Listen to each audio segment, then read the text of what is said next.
All right, welcome everyone to today's MSDI research seminar.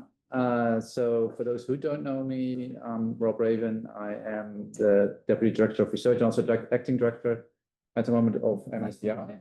And we established this seminar series about 6 years ago and it's been running ever since with local speakers, national and international speakers.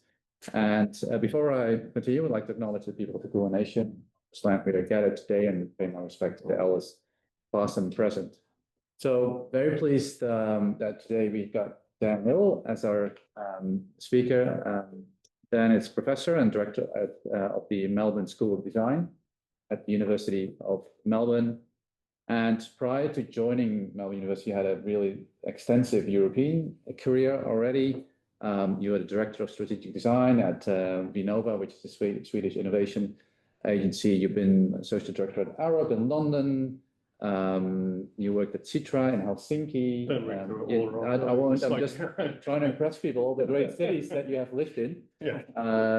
Head of interactive technology at the BBC in London again. So, and I also wanted to mention that you do also still have a connection with UCL in London as well, where you work quite directly with Mariana Mazzucato, which many of us know as well. Yeah. So, and that list goes on. So very impressive. And I think while we started only working together very recently, we're trying to get an ASE grant submitted. I think I can characterize you as I guess would say one of those exceptional individuals who travels between different kinds of worlds all the time. Between the worlds of design thinking versus policy, between academia and practice. Yeah. And I would say also between kind of visionary thinking, but also being practically relevant at the same time. So that's really impressive. Not many people have those abilities. So I'm really pleased that you're going to speak to us today about your work with a very interesting title, Reset System Settings. And I understand you've got about 40 minutes. Yeah. And then there will be time for questions and discussion afterwards. So thanks, Rob. And the floor is yours. Thank you very much. Thanks for the intro. I mean, the summary of that is that I don't know who I am or what I do. So you put it much more nicely. But yeah, so I've moved around a lot in terms of work and I guess interests, probably more importantly. No, it's a real pleasure to be here. Rob and I have been talking, I guess, for a couple of years now about these kinds of challenges, as in how do we change systems, which is very easy to say and really hard to do. So I'll talk about that a little bit, and I'll try and get through it quickly now so we've got time for chatting.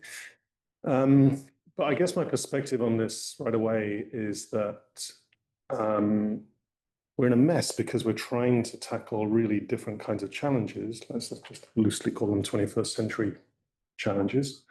But we're using kind of 18th century or 19th century organizations. I say we, I kind of mean more or less the global north here or the west or however we want to sort of think about it. None of those terms are good. We all know that. But you kind of know what I mean. Countries like Australia and others.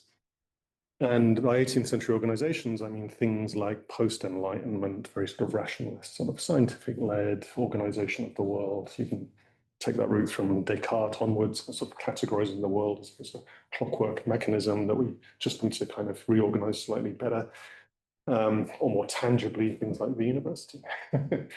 Or government, and the way we tend to articulate them, you have a Department of Planning, separate Department of Housing, separate Department of Health, separate to a Department of Environment. All of those things are the same at the end of the day. They're all exactly the same systems, but that separation then makes it very hard to work like that. So that's what I kind of mean in a nutshell by system settings. I guess I could stop at this point, but I'm not going to. And that means we need to transform those things. That trying to put out fire with a blowtorch is really hard to do. Trying to solve the climate crisis with precisely the organizations and tools that created the climate crisis is really difficult, almost by definition. But we don't really call that out as perhaps overtly as we ought to. And that's where I'm coming from, really. And I'm not saying I've got a silver bullet answer to those things, unfortunately, if you're waiting for that. But I will show some kind of work on the ground, try to wrestle with that problem, at least on those terms. Let me start with a kind of a story to illustrate one of those particular aspects. So I used to live in Stockholm, as Rob said. I'm English originally, as you can probably tell. But When I was working for the Swedish government, I lived in this neighborhood, not in literally in these houses. I wasn't that rich, but it's actually worth pointing out this is working class housing from 1995. So it was built around then as an extension of the city. Just to the south, I suppose it would be the equivalent of Melbourne, kind of reaching into Fitzroy and creating Fitzroy as the first suburb outside of the city centre. This was Stockholm sort of doing the same thing about 1900 because of overcrowding in the city centre. So the city acquired some land that was former farming land and built or designed what we call a garden city, really. And the garden city comes from Ebenezer Howard in the UK and some German models. And this was the first one in Sweden. And without knowing, I don't know what you know about urban planning or urban design, you don't really need to, but you can kind of look at it and tell that it's actually quite a nice mixture of densities. It's sort of woven around the landscape. There's not that many straight lines there, for instance. You can kind of see that big park down the bottom. That's next to a school, the red bit. There's a kind of the athletics ground, all of the houses, again, a mixture of density. There's kind of individual houses, but there's also courtyard blocks. There's urban agriculture, as we call it now. Back then, it was just growing vegetables in your back garden.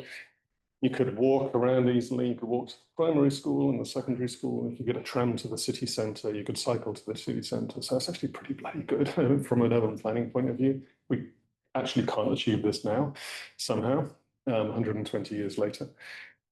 But then this happened. So this is for a film from 1935, and it's of Stockholm, and it's a newsreel, and it's kind of showing you the moment that cars are introduced into the city. And don't worry, nobody dies in this film, just so you know. But you can kind of see, kids playing in the street, as they had been doing for hundreds of years by that point. This guy is my hero in the voiceover, which I'm sparing you. He's called Old Mr. Stockholm, or Gammal Herr Stockholm in Swedish. He's kind of single-handedly trying to hold back the traffic because, he's walked this way for probably 70 years. Why would he change now just because of these newfangled car things? You can see this kind of behavior. That would have been perfectly natural, like, 5 minutes beforehand. All of a sudden, the car makes that very problematic. And lots of near misses. And if you haven't guessed by now, I don't know if anybody speaks Swedish, but De som går I vägen, which is the name of the film, sort of means, as I understand it, those who get in the way. And it's basically a public information film saying, okay, get out of the street. The street was now for cars.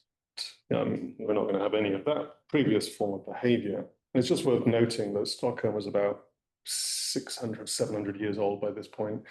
So emerged about 1300, 1350 maybe as a city meaningfully. So for about 700 years or 600 years, most people have been using the street as public space in that way because it is public space, and it was public space, and it still is public space. And so you had kids playing and people having a chat and people reading the newspaper and selling things to each other and reading the news and blah, blah, blah. All of the things that public do in public space. But then all of a sudden, it very quickly becomes about this new technology, the big tech of the time, if you like, which was the automobile. And that wasn't really a decision, I'd say, made in a particularly careful way. It was made quickly in a couple of years, and as it was all over the world, more so in Australia, obviously, Sweden even. But the results are, if I go back to this garden city, Gamla Enskede, as it's called, was that in 1958, a 6-lane freeway was put through the middle of it. In 1985, it's extended. So you can kind of see on the right-hand side there what it looks like more or less now. And those white lines that I've drawn in are the way that the neighborhood was supposed to work, as in you're supposed to just walk across those things, and now you really can't because there's a 6-lane freeway there. And you can see a noise barrier there, which is a good thing in a way, and a kind of a bike lane stroke access road in the foreground. But on the other side of that noise barrier is 6 lanes of cars going at, 70, 80 kilometers an hour or something. So the noise is pretty intense. And you can see the buildings are right there. Again, this happened far worse in America, where that was done along racial lines, and in Australia, where it was maybe not done, well, it was done along racial lines in a different way.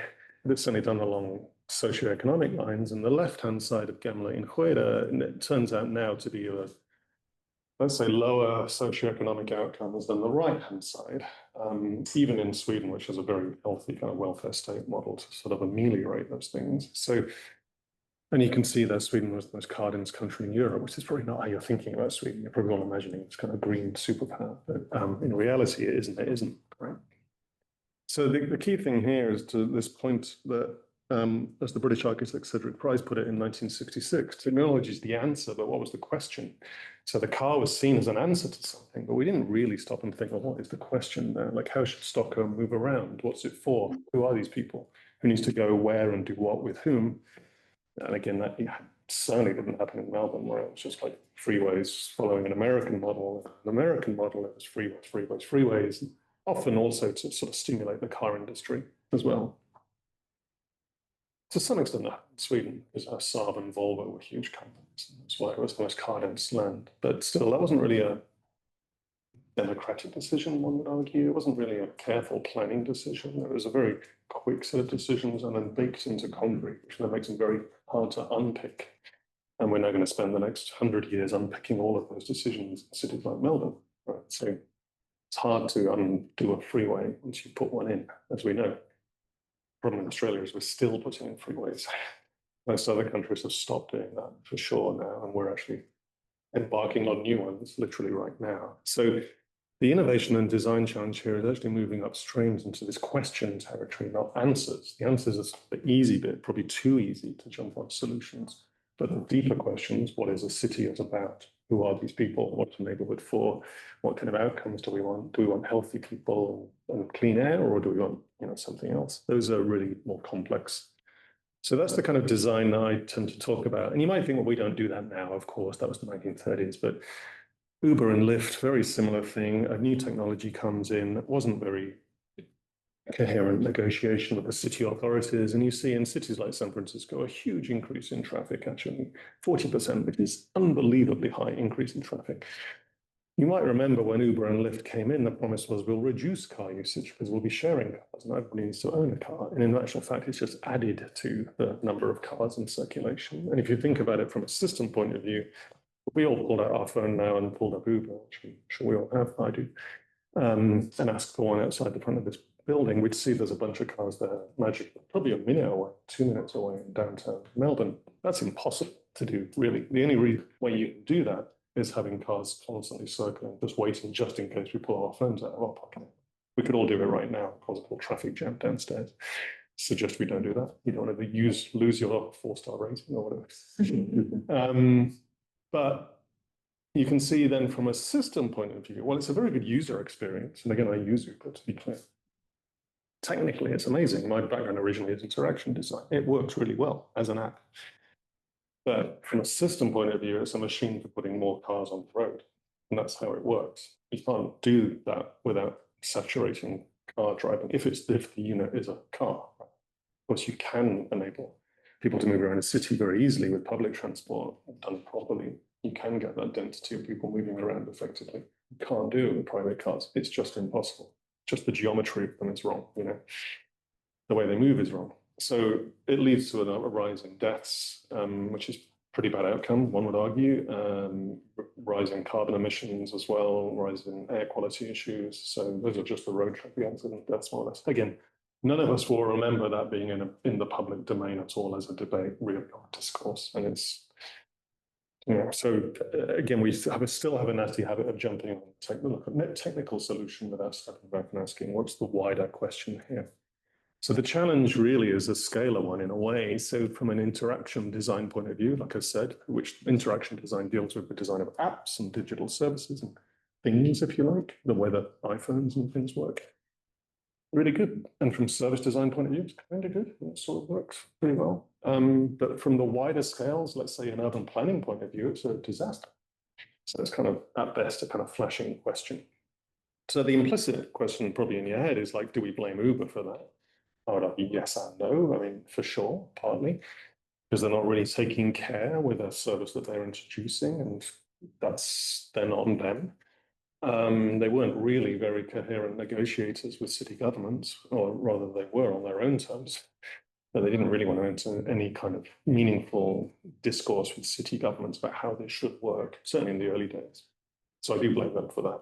Do I blame the interaction designer? That's a more difficult question, because when they're at that end of the organization, and they march into the boardroom and say, hey, we should really broker a set of more meaningful relationships with city governments. As a humble interaction designer, it's quite hard to do that. So, but that designer can see those things, and we can understand these things. You can all understand that now. just taken 5 minutes explaining it, you've got it instantly, right? So why doesn't that happen? And because there's nobody really in the boardroom asking that question. I'm not saying the designer is the answer to that, by the way. It could be any number of disciplines or tools that can ask those questions. Design is one of the disciplines that thinks up and down those scales at different systems, but there are many, many others that do that. So here's an example of where it's done maybe better, and this is the Oslo bike sharing service. It's run by the municipal, well, it's kind of procured by the municipality, actually. It's run by a startup, or it was when this film was made. Friends of mine run it. It's not every day in Oslo looks like this, to be clear, just so you know. It's a very cold, damp place, but a lot of the time it looks like this. And the bike sharing scene works incredibly well. Beautifully industrial design. The interaction design's top notch. There's open data sharing between the service and developers.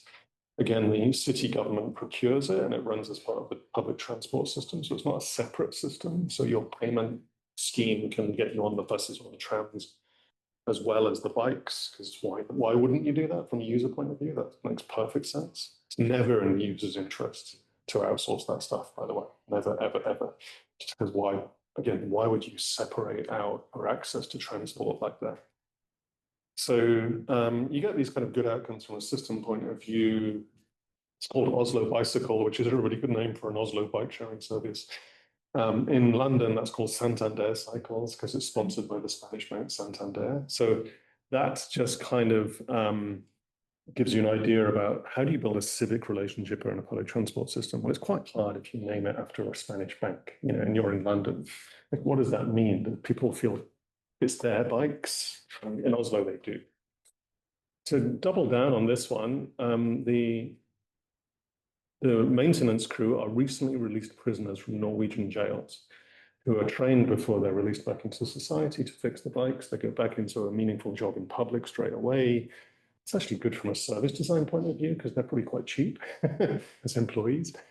But you could get students to do it as well, right? So there's something going on there that's reaching across the system again. Now, this is the transport team and the municipality and the startup working together with presumably the Ministry of Justice and the national government. So they're reaching right across the kind of machinery, if you like, and binding it together and say, well, a bike sharing scheme can hold all of these things consistently. It's a common good across multiple services there. It's good public transport, but it's also good social justice point of view. It's good from a sustainability point of view. It's good from a health point of view. A bike sharing scheme can do all of that in one go.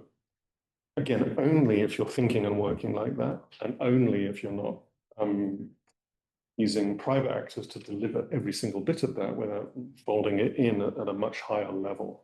As soon as you separate out, the bike sharing is going to be done by, I don't know, Lime or something, and then the public transport is going to be done by Yarra trams, but that's separate to the metro system, which also isn't the same as the buses.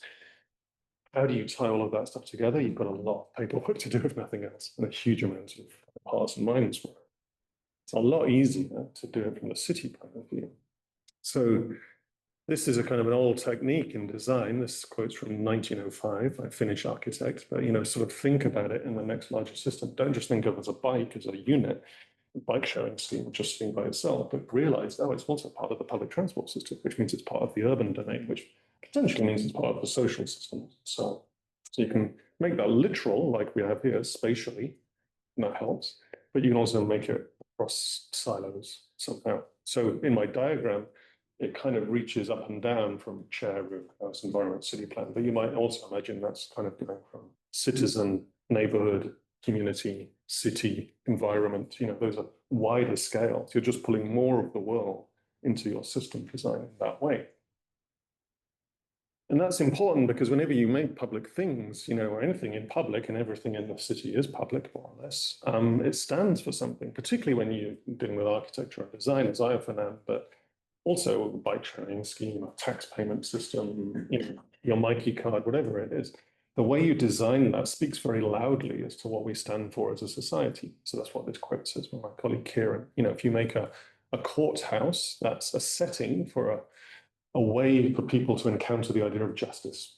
If you design a courthouse beautifully with great materials, lovely spaces, it stands for something. It says we believe in justice as a society. If you do that in a dark and dingy back corner with really terrible materials and no maintenance and water dripping through the ceiling and so on. It equally says something about justice and whether you believe in it or not, right? And as Kieran says, that applies to park benches, metro trains, a hot dog kiosk, a monument to the dead, everything. We could extend that again to Mikey cards and payment systems or everything around us, frankly. If we make public housing or not, if we don't make public housing, as we don't in Australia, really, 2% is public housing. That says something about what we think of ourselves as a society, rightly or wrongly. That's a very clear message. Or we can take a position on it.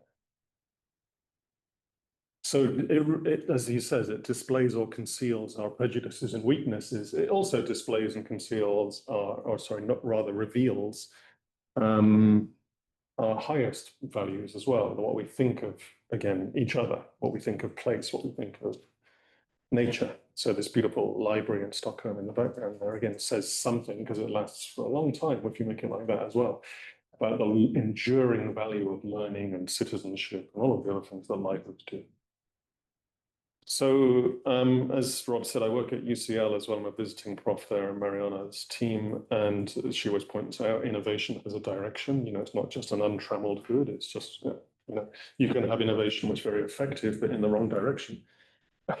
So, like I said, as I just demonstrated with Uber and that old video of the cars, right? They were innovative, but the direction was problematic. So growth also has a direction. Growth isn't a good in itself. It could be, growth of highly unsustainable industry, which is, again, Australia is a specialist in that one. A lot of our growth has come from extractive practices. That's not good growth. Cannot be. So growth, we have to be very clear about. It depends. Same with productivity. It depends. Productivity can be putting people out of work, or it can be innovation. And this is then as kind of a big societal question. You can replace 10 workers with a machine, AI or otherwise, that does the work of 9 of them, and you have 1 left. That would qualify as productivity. Is it a good productivity? That's a very different question. So buildings have a direction, housing has a direction. All of these things are important. And from just stepping back from the direction part, it means we need a way of thinking about how they're connected. So this is a diagram I made of design, and one can make other disciplinary diagrams, but you see there's sort of a natural habitat for each of those design disciplines. We don't often bring them together. So, architects and interaction designers tend to be very good at this kind of thing and the space kind of territory. They don't often think about the wider circuits of cities, as I showed with the Uber example. Urban planners think a lot about cities in theory, but they're not terribly good at the kind of, how does that manifest itself on the street? That's the kind of classic critique of them. They're sort of hovering above the city at 30,000 meters. So strategic design I've drawn along the bottom there. I put it along the bottom to also just say it's not that important. It's kind of picking up all of the pieces, if you like, down there. But its job is to kind of run around that diagram. It's not to do all of that stuff. It's just to make sure that when we're talking about Uber or interaction design, we're also thinking of the city at the same time. So we need to bind that conversation together. We also need to think about it economically, socially, culturally, in terms of health, which again comes back to this transdisciplinary approach, or at least multidisciplinary. There are lots of projects going on in the world where you could exert that. So this is one I worked on for Toyota in Japan. They're building a city from scratch there, which is interesting. This is called Sosuno City. It's on their former manufacturing site. So imagine that would be like Holden doing the same with Fisherman's Bend. That's not what we're doing with Fisherman's Bend. But, all the buildings are made of wood, underground logistics system. Intriguingly, because it's Toyota, there are no cars in it. So there's just a few autonomous shuttles pulling people around, which are like buses, basically, little mini buses, and the rest is biking and walking and wheelchairs and stuff. So when you put everything on the table, you can kind of do those moves. I've worked on a few of these. I worked on one for Alphabet, aka Google, and that was part of one of my team did there. There's a great book about this project, by the way, in the bottom left-hand corner, called Sideways, because this project did go sideways in very entertaining and complex and politically problematic ways. They tried to buy a chunk of Toronto, basically, and build a city from scratch there. And it turns out that having a corporation running a city is probably not a great idea. I was relentlessly pointing out throughout the project, which is why it didn't last more than a couple of years. But I was working for Arab at the time. Nonetheless, if you do have a coherent overview of that, you can put all of these things into play. You can make post-car spaces, beautiful buildings, healthy environment, all of those things are easy technically, actually. The organization gets in the way. So the corporation comes along and says, well, we can just do that. And they can technically. They can't ethically, or really that's another mess. Politically, it's not democratic in that sense. So that's the problem there. There's nothing to stop the city of Toronto doing that, and they do have an ethical, legitimate right to do that. They are voted in a democratic way, right? So they could do exactly the same thing. There's nothing about the technology that kind of actually requires Google's heft, to be honest. So that's what we were trying to get at there. So there's a way of thinking about that, kind of how do you sort of zoom out of the technical details and start thinking about the big picture? Well, let's play this clip and hopefully the sound will work.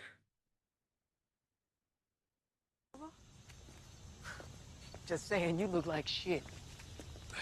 You know what you need at a crime scene? Soft eyes. Like I'm supposed to cry and shit? You got soft eyes, you can see the whole thing.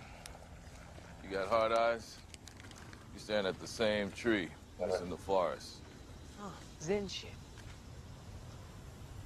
Soft eyes, grasshopper.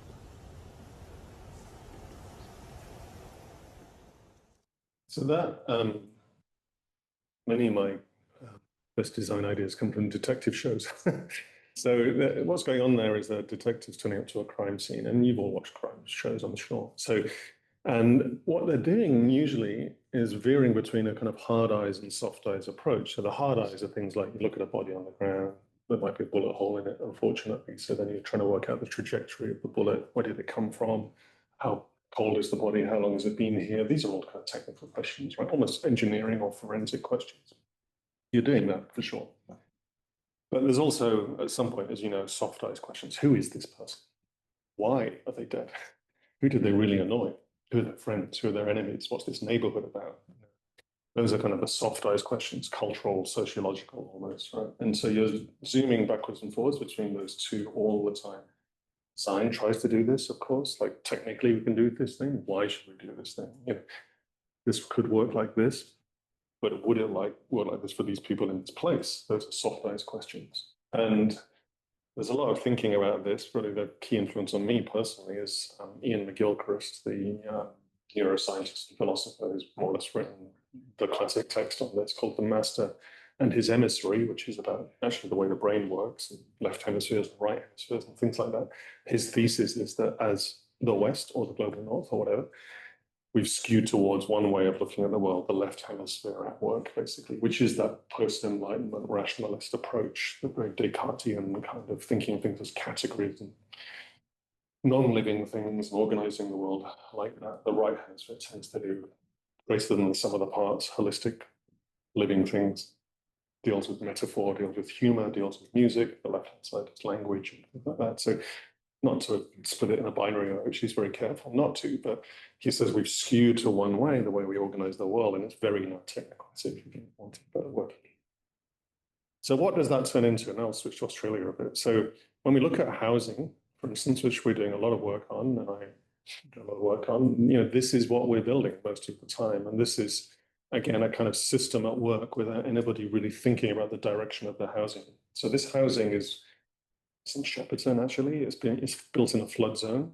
It's built in the last 2 years, as you can see. It's kind of unfinished. It's stripping away biodiversity. It's about as bad as you could get. I don't mean aesthetically, although I have my views, but it's got a black roof in the hottest continent on the planet. It's not great insulation, so it'll be super expensive to heat in winter and cool in summer. In summer, it can get to 45 degrees easily on these streets, and those streets will be adding another 10 degrees to that because of the way we stripped away the vegetation. It's locking in car dependency. There's no kindergarten nearby, there's no shops nearby, there's no school nearby, there's no employment centre, so you've got to drive for at least half an hour to get into town, if not more. This is what happens when a system is kind of running on its rails, if you like. And right now, of course, as you know, all of the housing rhetoric is we just need to supply more stuff like this.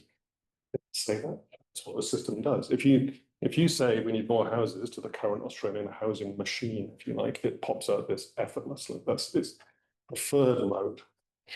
Single story, detached, built to the edge of the plot. It's huge. The largest houses in the world on average, bigger than America's. In Australia, People per household, as you can see in the bottom left there, we've gone down from 3.3 people in 1969 to 2.6, and that's descending again. The average size of the house has doubled from 120 square meters in 1969 to 240. So this is not about people and the way that they live, actually. It's about investment returns, really. This is kind of a financialized housing system at work. It generates extra rooms because that's what sells better, essentially. So the floor area per person is enormous. It's like 92 square meters. Imagine a baby sitting in the middle of almost 100 square meters. That makes no sense at all, right? That's what we're actually building. And as you can see, there's then 1.2 million homes with 3 or more spare bedrooms. 3 or more spare bedrooms. Like, 1 is fine.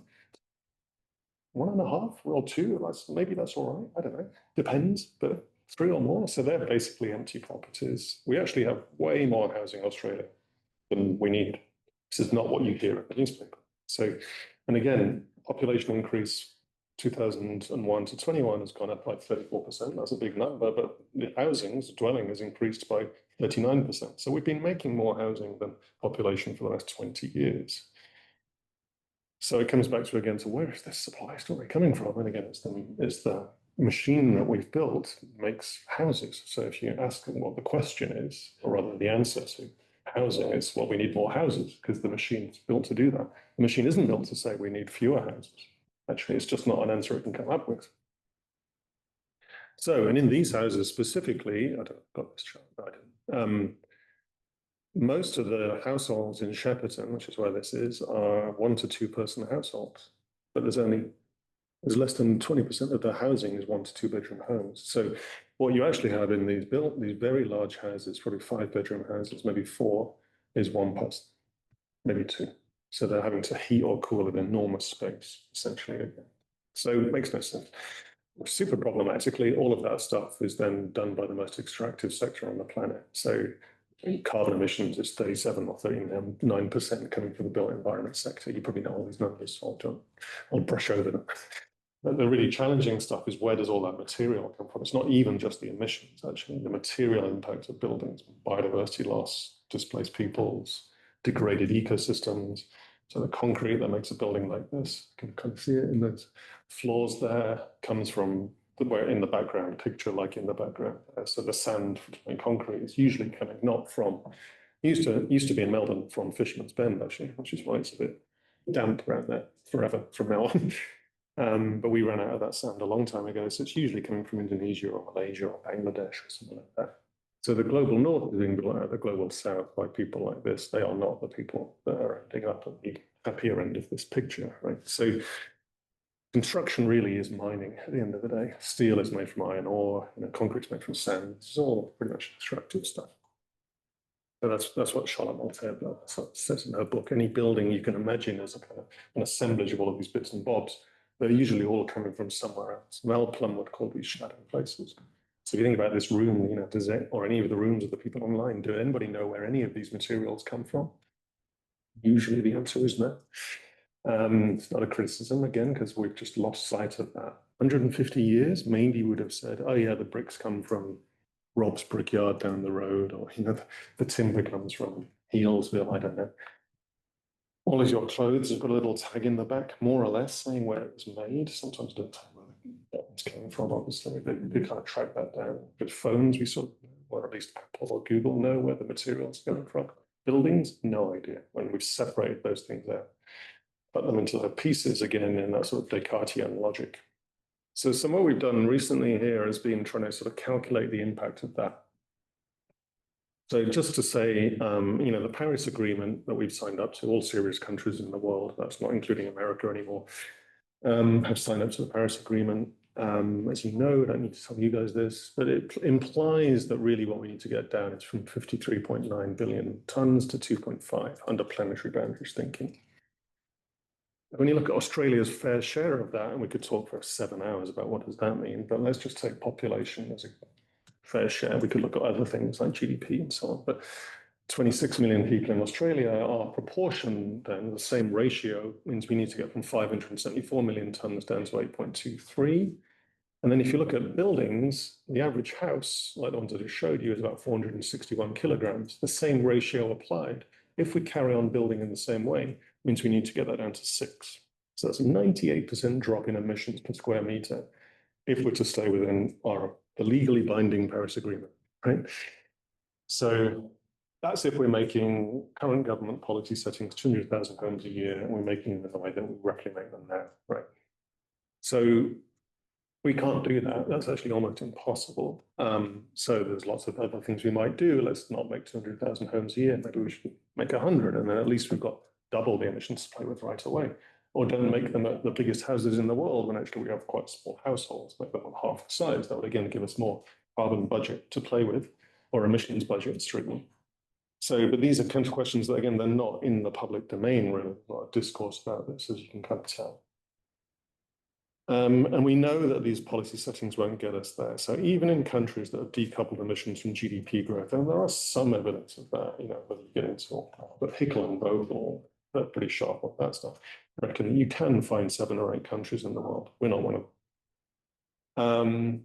Even at the rate they're going, that would take them 200 years to get their emissions down to within the Paris Agreement levels, even the good ones, right? Even the ones that have made that turn of the corner, right? So the rates that we're doing it, it's nowhere near enough. So even the good ones aren't going to get us there. And so just chucking more housing at that, again, this isn't the answer. I'm using housing as an example here, right? But it won't even pull the price down, to be super clear. So housing economists point out it doesn't make a difference. If you've got a financialized system, anybody here who owns a house, I own a house, so I'll fess up to that. Do you want your house price to go down? Probably not. So, and that isn't in the policy settings, of course, negative gearing, capital gains, no inheritance tax, all of those things incentivize that house price not going down, numerous other things too. So we're throwing more houses onto a system that is not going to get more affordable by definition. The only way you can make affordable housing is to make affordable housing. The only affordable housing, it means not-for-profit housing. Because everything else in Australia, just the price can only go up, can't go down again, just can't. So the only not-for-profit housing is public housing, things like cooperatives and shared housing. And we have vanishingly small amounts of that, 2.7% public housing, amongst the lowest in the OECD, somewhere like the Netherlands, 29%, right? So we're an order of magnitude of equivalent rich countries. UK is about 19%, France is about 18%, we're at 2%. And we have 0.9% cooperative housing. Someone like Zurich in Switzerland, which is, let me tell you, not a bunch of hippies, just point that out, it's like the home of the Swiss banking sector. They had a referendum and they said, we want 30% cooperative housing in the city, just to help affordability, right? So given the choice, people actually voted to increase that to 30%, which is extraordinary. So just that's a LSE article. I can send these slides around afterwards. The London School of Economics points out, even if you built in the UK 300,000 homes a year for 20 years, the house price might come down by nearly 10%. So during the last 20 years, house prices have gone up by 150% in the UK. So it makes no difference. Over the last 25 years in Australia, our house prices have gone up 400%. Our wage growth was gone up 3%. So houses are earning more than people many times over, and they are continuing to do so until we reset the system. That's right. So what would that look like? Well, in the roadmap work, we get into a whole bunch of things. I'll go into them now. You're looking at retrofit, you're looking at using the houses you've already got, tons on removing the fiscal incentives for overbuilding, renewable energy powering sawmills, things like these are all things we can do. But on the material side, biomaterial is hugely important. So again, we make most of our stuff in Australia, like this building. It's a nice building, lots of ways. I can see some timber in it, but most of it is probably concrete and steel and brick, and those are really super intensive on the emissions side. So there are lots of work going on around now, material cultures in the UK, looking at new ways of building. This is a lovely school down the peninsula in Langwarrin, using lots of hemp actually on the inside, reclaimed timber from the pier in St Kilda, that's on the front there, a wicking roof.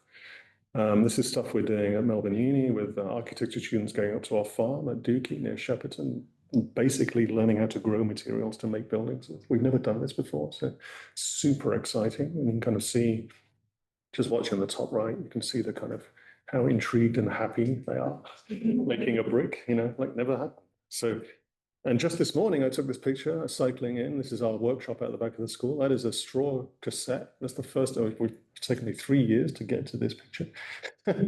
First time we've started building things like this. Straw is an amazing insulation material. It doesn't burn, by the way, if you're thinking it burns. If you compress it in the right way, it can work in the insulation of walls like this. You can make 6-story buildings out of things like this. And we are the largest wheat producers in the world per capita. Most of that stuff ends up in cows' mouths or on floor or gets burned.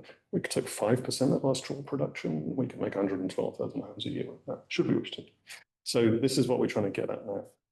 Wood buildings in Stockholm.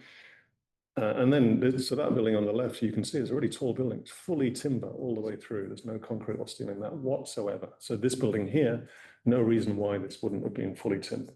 Absolutely zilch. We just haven't optimized our construction systems around that material instead. Of course, in Sweden, they've got lots of trees and forests that help make that a lot easier. But even then, as you can see in the bottom left, only 3% of all the new construction material is wood-based in Europe, and they're probably the world leaders in this. This is a retrofit of a building on the left-hand side there in Nagoya in Japan that became the building you see in the middle. So usually that building on the left would get pulled down, just demolished, and a new one could get built, but it actually got retrofitted. Beautiful project, actually. And you see this diagram on the right, which is different to the one I showed you before. That's all of the materials. I know you can't read it, but basically every little circle there is a material, and they know where it's come from. Most of it's come from the local bioregion as well. In Malmo, the material bank run by the city, so all of the demolition waste from any building, we should have done this with Fisherman's Bend, we haven't done this again. Should be doing it now with Arden Macaulay, we're not doing it. But Malmo, they said, let's make a city asset, we'll take all the material in, we'll clean it up, 3D scan it, and then make new buildings out of the old buildings, essentially. So that's another way of doing circularity, clear. Open systems for self-build. You can make plausible 1, 2, 3-story buildings very easily through self-build systems built out of biomaterials again. Coming back to public housing, if the only gap we have in the system, really, we've got way too much private housing, to be honest, we couldn't have any more. But if we've got an emissions budget to work with, we should probably spend that budget carefully on the thing that we actually need, the only gap. And that means we should probably say, I mean, I can't imagine Albo saying this anytime soon, but we should probably say, okay, no more private building, because we've done that one. From now on, we're only going to make public housing and cooperative housing, because we have a very finite amount of material to work with. So we should carefully spend that on the thing that we actually need. So that's very, very logical, super common sense, utterly impossible for a politician to say. So to think about it, so why is that? That's like in the system settings. So look, here's a kind of a map for how to fix housing in Australia. There's lots of stuff there. Public housing, like I said, thinking about tenants' rights, taking out the kind of negative gearing, other things like that, retrofitting existing homes, extending existing homes, converting underused buildings. The city's full of underused buildings. In the bottom right, you do finally get to, and there's probably some new stuff we have to make, fine, like for sure. But most of that, rest of that is kind of doing things differently. So I know I've gone over a bit, but I wonder if I can just take 5 more minutes just to get to some, sure, like how would you do this? So I can stick around if you get. But so when I was looking in Finland for the Finnish Innovation Agency, we were looking at similar things. This was about 15 years ago. We wanted to make this building as a demonstrator of sustainable building and living. So it had things in there like a shared sauna and recycling centers and shared laundrettes and stuff like that. But we also wanted to make it out of timber, fully timber. We discovered halfway through that we couldn't make it out of timber because the building code hadn't really been updated to say you can now make tall timber buildings, tallish anyway. This is 6 story. So rather than just stop and give up and say, okay, let's just do it in concrete instead, which a private developer sort of has to do. Because we were a public body, we could say, well, let's change the building code. We know that technology is fine, actually, we just haven't changed the code. So we then spent about 6 months working with the lawyers in the building code and changed the code. And then you can see our building never turns out like the render, obviously, but with the yellow and green balconies in the front, in the middle there, that's the one that we made. And I say this is important. We probably wouldn't have been able to change the code were we not really trying to make a building. So just to be clear about that, the fact we were investing about 80 million euros in making that building as a public body with the intent of demonstrating new practices kind of meant the lawyers could be bothered to do the paperwork. to change the code. Right? If I'd just done relentless PowerPoint presentations for 2 years, it probably wouldn't have had an effect, right? So it's just sort of, kind of why, but actually trying to make the building flushes out what I call the dark matter of the code being wrong in the first place, but also gives you an imperative to change it. So it's kind of an interesting interplay between the matter and the dark matter, if you like, the building and the building code. And I think that's super important. It's a little bit like hard eyes, soft eyes, again, zooming back and forth between the project and the system, if you like. But importantly, to the left of our building, the more kind of squarish rectilinear one with black and then green and then blue and then red, nothing to do with our project, also fully timber, because we changed the building code, right? And then actually there's other timber buildings in that.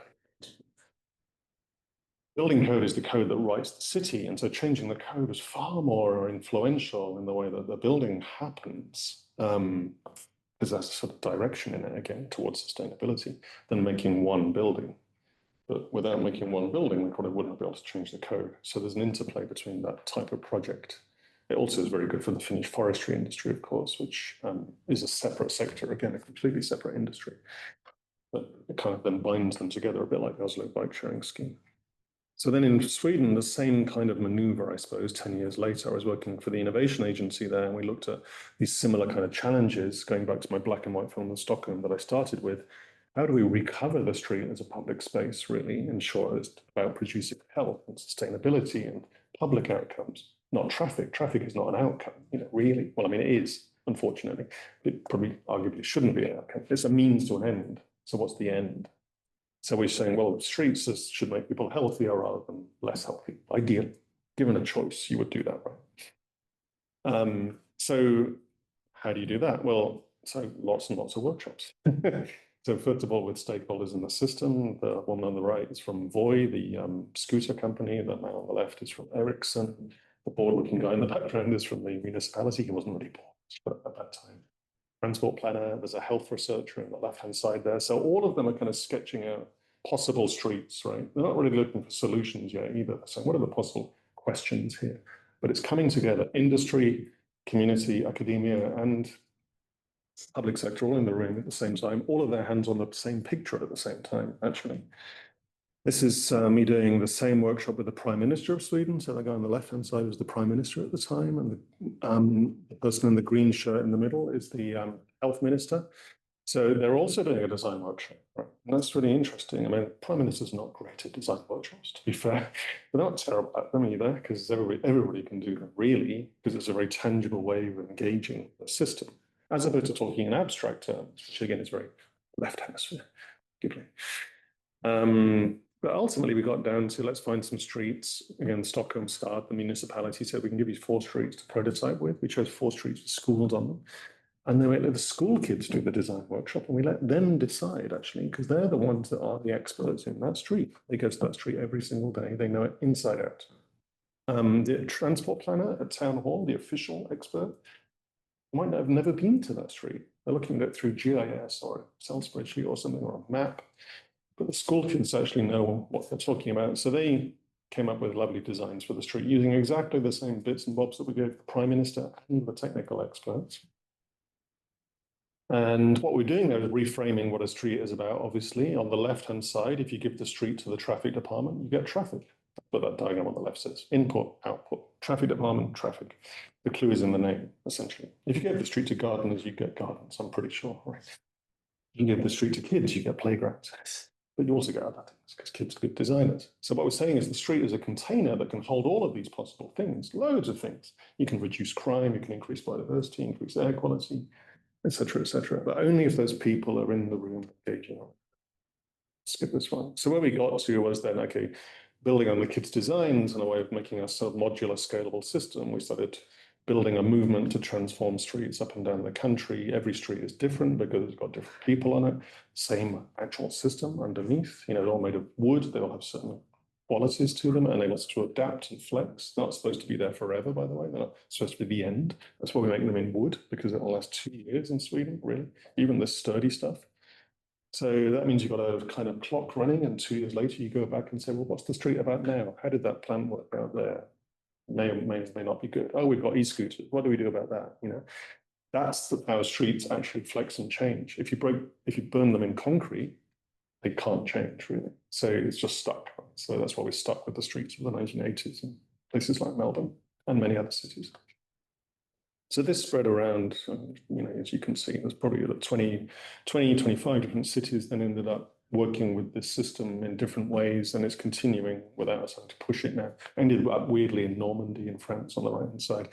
We call this the 1-minute city in response to Paris's 15-minute city. So it's the city right outside your front door, your street, really. You should have some say in obviously how that's designed and maintained. I say that obviously about it. None of you have ever been given a blank piece of paper by the council and said, what would you like your street to be? Really? No. Usually you say, here's our design for a new intersection at the end. What do you think? But we've kind of already done.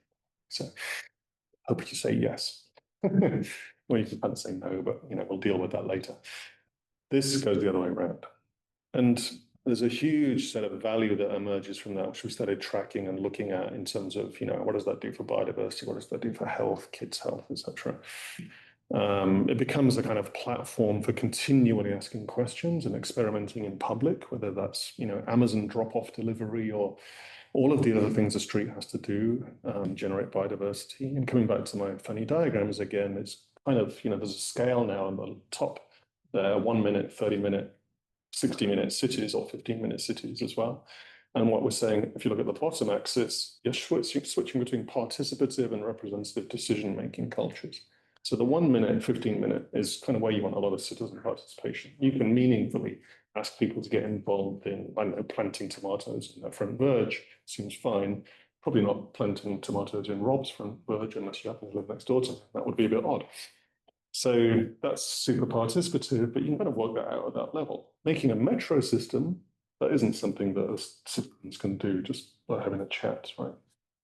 That's why you have the city government or a large project. You can't get that wrong. It costs $1 billion, 6 to 10 years. It's slow and expensive and risky. The stuff at the bottom on the left-hand side is quick and easy and flexible and adaptable. So you have different systems up and down that scale. We don't tend to work like that very well. The representative model is pushed over a lot of the others.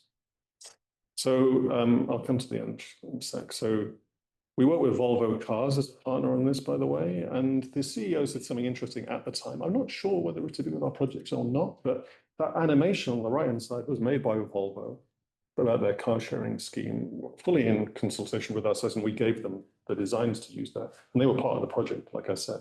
So that's them advertising their car sharing scheme. As in, for car sharing, you can remove about 7 cars for every 8 cars in circulation, just by sharing it at an urban scale.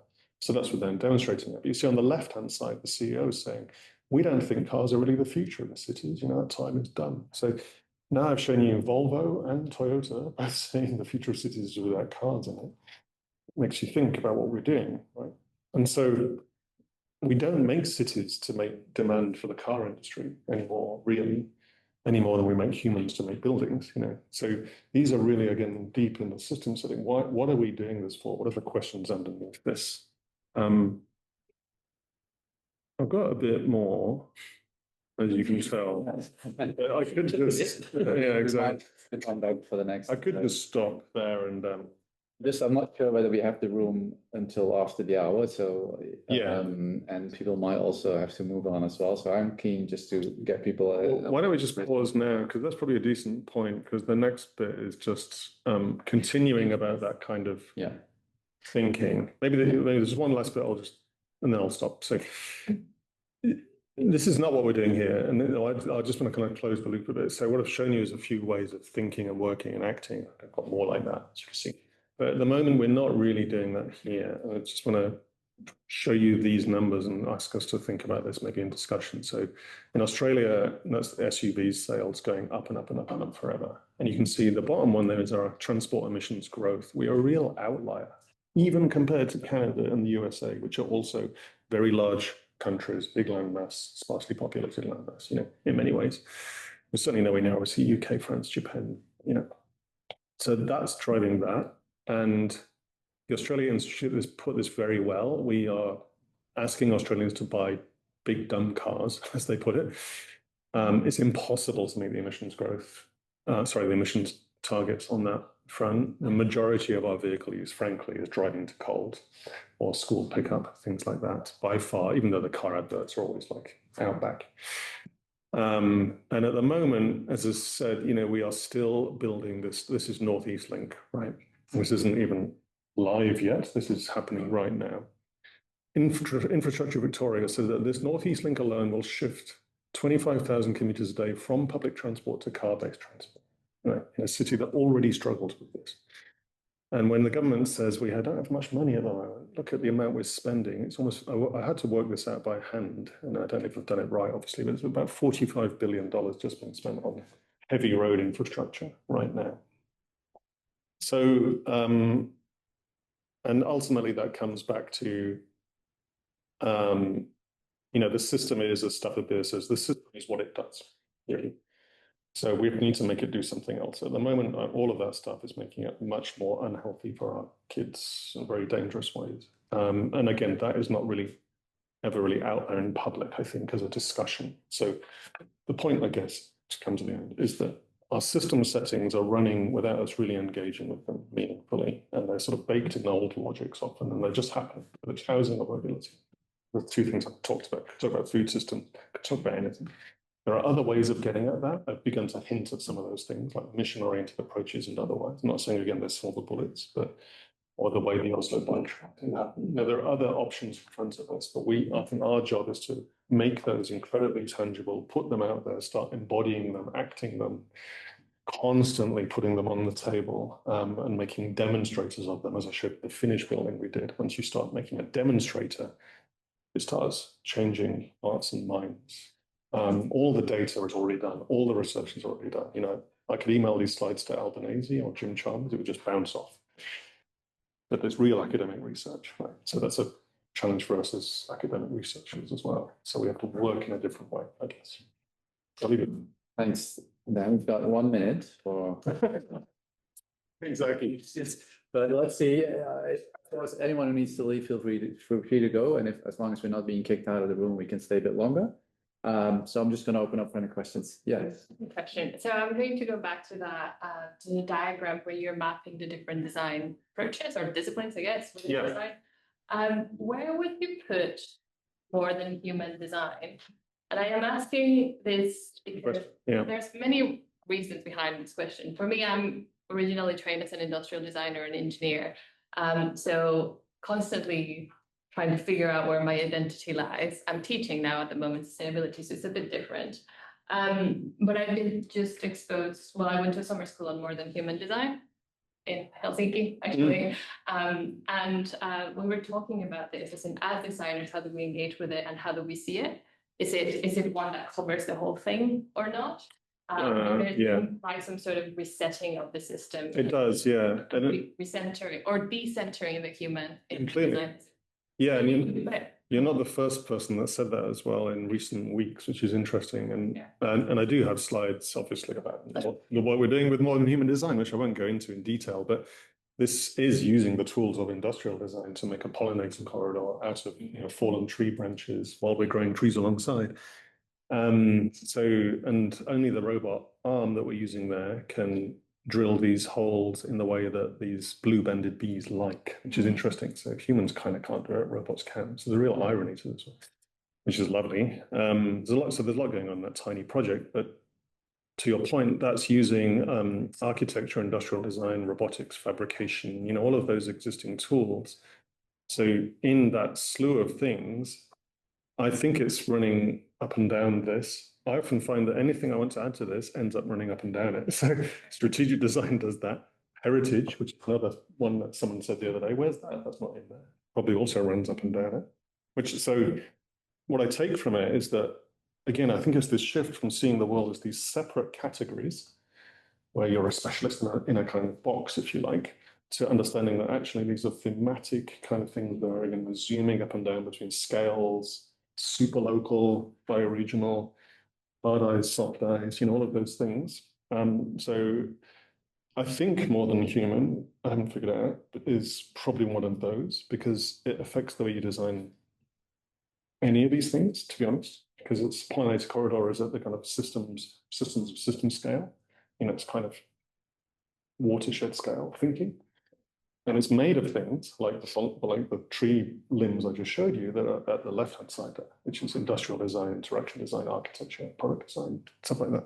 And of course, other disciplines as well. So we were with ecologists on that, you know more about bees than I do, you know. So it's very transdisciplinary approach in the end. But yeah, it was intriguing making this diagram because it's sort of, like I said, it's been out there a couple of years, and now I realize the questions are much more along the lines of your question. 2-3 years ago, they weren't so much. They were more about how do you get those sectors working together, not about these things that are actually transversal cutting across it. So thanks for asking that question, because it makes me Other questions, think about it. comments? Yeah, Stefan. Thank you, Dana. It's fascinating. I've got so many questions buzzing through my head. Good. I don't have any answers. Yeah.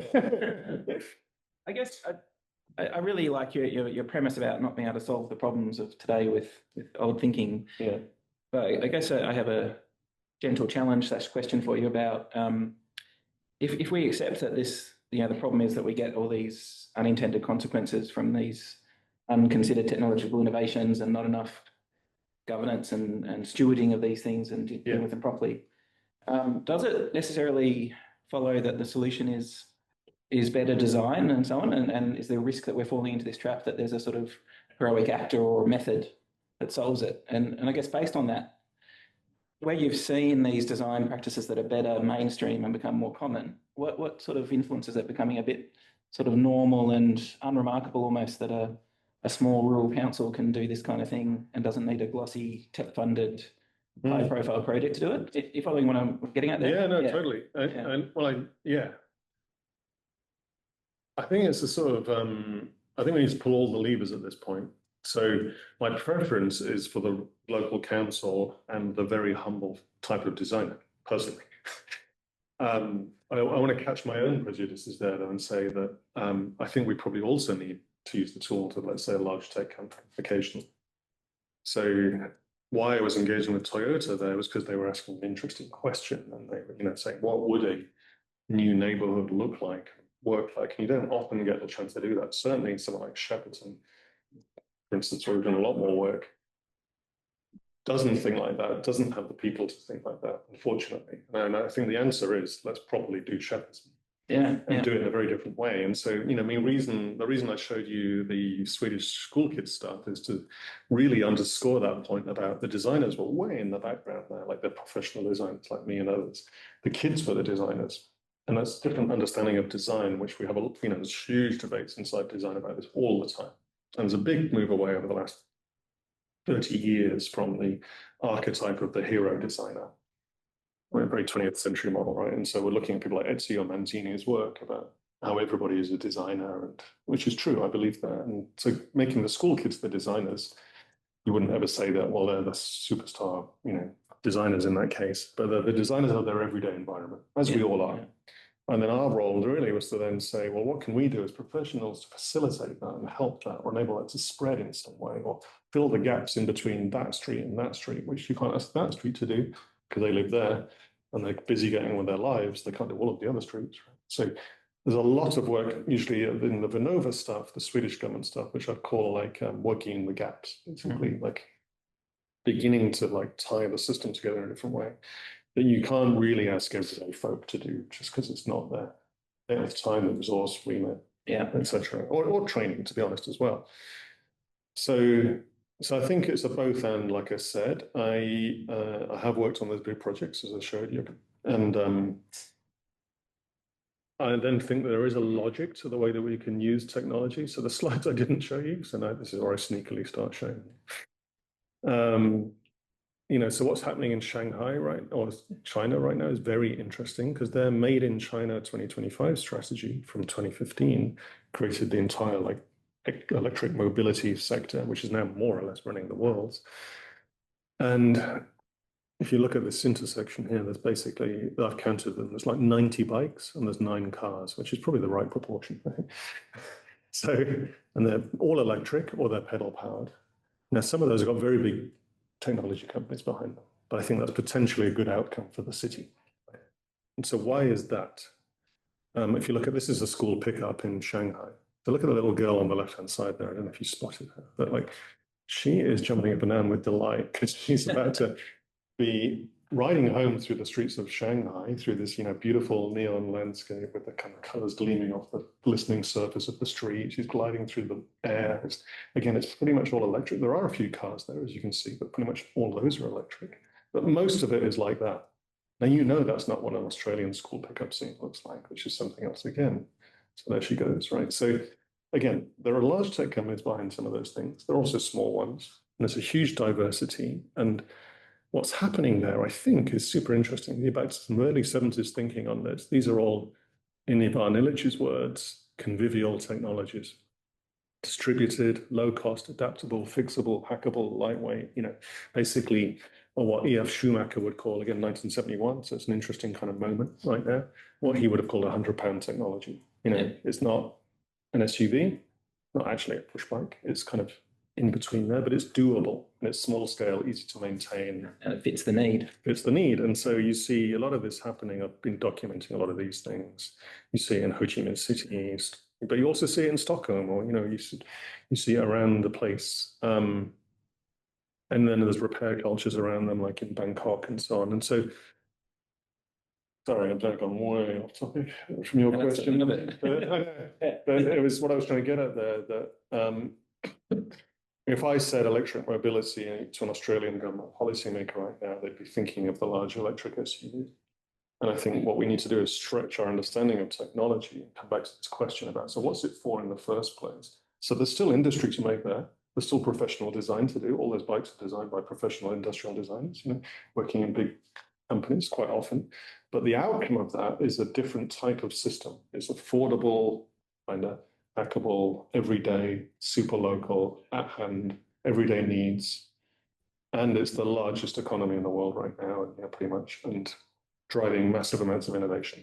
And so I'm not averse to thinking in those industrial policy logics. I just think, again, what's the outcome? And that's, in that case, I want the outcome to be that little girl jumping up and down with delight. How do you make a delightful street? This is why I put her in that picture, unexplained, versus the picture on the left, which is the typical school drop-off in an SUV, which is lonely, unhealthy, and problematic in other ways. Yeah. So again, professional design is involved. Come back to what's the outcome. And then we can do super small scale participative stuff with rural councils. 100% doing those things, want to do more of those things. Or, ideally, large scale system change of the industrial policy. Because you need those resources to shove that. Exactly. And we have to sort of sometimes use the machine that we've built in a different way with a different outcome. But the key question is, what's the question underneath that? What are we shooting for? Again, is it healthy, happy school kids jumping up and down on the street, or is it just GDP growth? I'm gonna stop it here because I know you need to go somewhere, Dan, so I'm saving your That's all right. enough for messing it up, but also some of us need to go somewhere else as well. That was great. Thank you for that Pleasure. Presentation. Happy to come back and do slides. As a non-designer, as a non-designer, I'm always jealous about people that are designers and make slide decks. Great to see all the moving parts, etc. I have other questions, but I'll come back to those. And I also want to say some of us are going out for some lunch. So if anyone has time to join us, just on the other side of the street at, what was it called again? Meals with Impact. And so we can continue the conversation there if you like. But for now, thank you, Dan, for coming here. And Pleasure.